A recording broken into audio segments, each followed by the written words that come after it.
Okay, we're going to talk a little bit about making a Eco Fan box. This box is going to be made out of a 1/4 inch Luan. I've created a new file, and the file size is basically 7 inches wide by 96 inches long. And I've just used the 96 inches to give me plenty of workspace to do some tiling with. Thickness of material is 1/4 inch. The datum is down here on the left hand corner at the bottom. And let's go ahead and go back over here to it. Of course, first thing I want to do is create the box. On this, let's go ahead and zoom in on this. This is two pieces that are on the inside. All they are rectangles. They're just a certain size. These are the vectors for them. This is the top piece and this is the bottom piece. The fan basically sits down in this footprint right here, and this is the top of the fan as far as locking in the top. So between the bottom and the top, the fan can't move, so the rest of the box just protects the fan blade. Let's go here to the gadget maker, go down to box creator. The size of this box is 6 1/4, 6 1/4 deep, 11 inches high. I'm going to just use 1-inch joints, and then this allowance is important because if you don't do this, it'll be so tight you'll have trouble getting it together. So I put the old one in there. I'm going to use square tabs. I want a tab box, and then we're going to click OK. And what this is going to do is going to create the box joints for this, and it'll put it on this piece of paper right here. So this is our format. This is all of our box joints. There's your 2 end pieces and that. The only problem is I only have a 25-inch shark table, so I can't cut 96. So what we're going to do is go here to the tile path. It created the tile, the tool path to cut these out. I'm going to use this tile tool path tool. And over here is this, and basically I'm going to set my tile lengths. Instead of being 196, we're going to set them at 12 inches, and we're going to update that. And right now you only have one tile here. Update the files, and now we have 8 tiles on here, even though we're not going to use them all. But you'll notice if we zoom in here, like this one is broke across the tiles, this one's broke across the tiles, and so on. Every one that's broke across the tiles, unless you're real good, I mean 1000% on, this just won't simply work. So what I'm going to do here is I'm going to turn off my tool paths just so that it doesn't get confusing. I'm going to take this little guy here, move him off there. I'm going to take this guy here and move him down to the bottom there. And all I'm doing is rearranging these so that they're not split across this tile. So I'm just using the arrow keys going up and down. While we're doing that, we'll move this one up here to the top as we go along. And we'll move this one down here. I'm just going clicking and dragging to the top corner so it's collecting all the vectors that it touches, which makes it pretty easy. And then we've got one here as well that we'll look at. Pull that one down, and then we have these two here. Now, this one right here, they're too big to fit on a 12-inch tile by themselves. They might fit on there, but I don't think that they will. So we'll go up here, and if they're 6.5 inches wide, they won't, that's for sure, because it's only a 12-inch tile. So then we'll go over here and put this up here. So now we got our 6 tiles, and basically all of your boxes now are fitting across the tiles. So when this creates these tap files, this will be tap 1, tap 2, tap 3, tap 4, tap 5, and so on.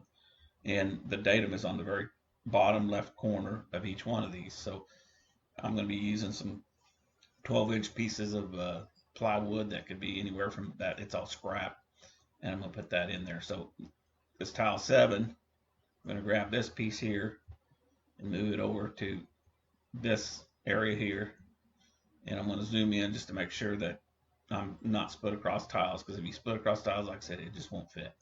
So we've got it all there. We're going to zoom out, and we're going to click our cutout button here, and we want all of these. This has tabs and all kinds of stuff on it. I'm going to select all that.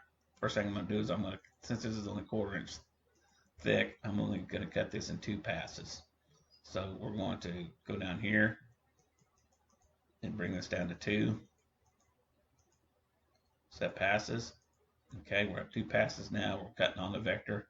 I do not want to add any tabs, so those green things is going to come off of there.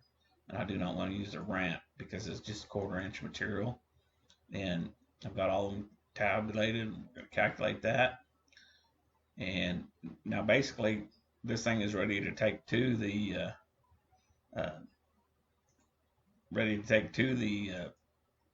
shop.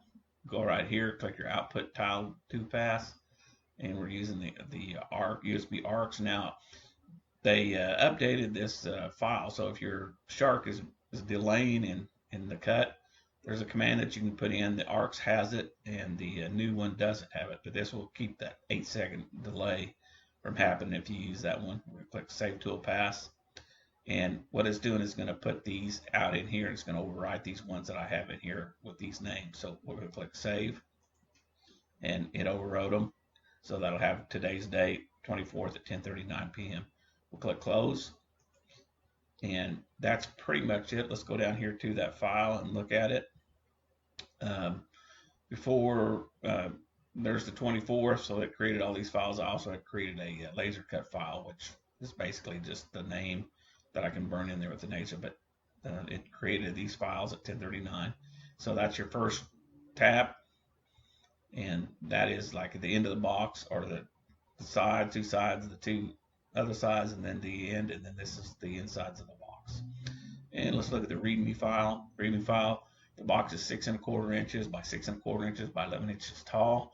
The taps 1 through 6 are the box. Tap 7 is the inside of the box that holds the fan in place, as we talked about. And then I said cut 6 3/4 inch by 3/4 inch pieces, 5.75 inches long, and that backs up the hinges and the clasp, and it also gives a spacer for the top cap to come down so that the very top of the fan will slip down into the socket, and that works out good. This is it's an Eco Fan AirMax. It's a wood stop tote fan, and it basically is a stove tent for it's a fan for my wood stove in my tent, and it will be moved and stored most of the time. Probably be moved 5-6 times, maybe 6 days or 7 days a year tops, and so most of its life will be spent being towed or stored. So this protects the fan blade from any damage, keeps the fan from moving around in the box, and it works out real well.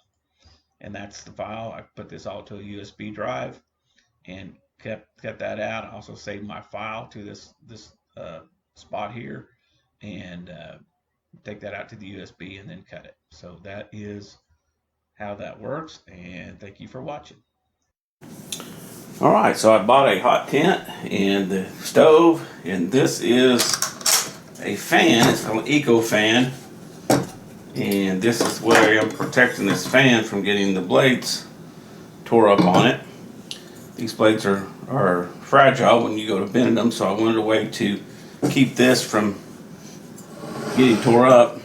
This particular box has got a keeper down in the bottom that fits the format of that base right down in there, and then these are for hinge supports and for the hardware supports. It's made out of 1/4 inch oak Luan or birch Luan, and it's box jointed and glued, so it's solid as rock. And then the top has been cut out, fits around this part right here, so it holds the fan in place so that this fan can't be bumped or put around anywhere. And the way the box works, of course, is there it is there. Also put Eco Fan on the top, on the back sides of it. I left the case rough because it's for frontiersman style, and it's for camping. And then to put the thing back in, you just basically put the blade back in there. It's got a little footprint down in there that the bottom of the fan fits in, and put that in there like that. Close the lid on it, and like that, and you're locked up tight. And it's new, it's brand new, so everything's kind of a little bit stiff. But anyway, that's my Eco Fan box, and that will protect it while it's being stored. I won't pull this. I probably won't use this 2 or 3 times a year, a couple days at a time. And in the meantime, getting it there, storing it, that fan will be safe. It's a $130 fan, so might as well make an investment. This is all made out of scrap. I've got a V-carb file that I've used on a CNC machine, and this is one of the advantages of the CNC machine. You just design it on the there, come out and cut it, and it's good to go. So there you go.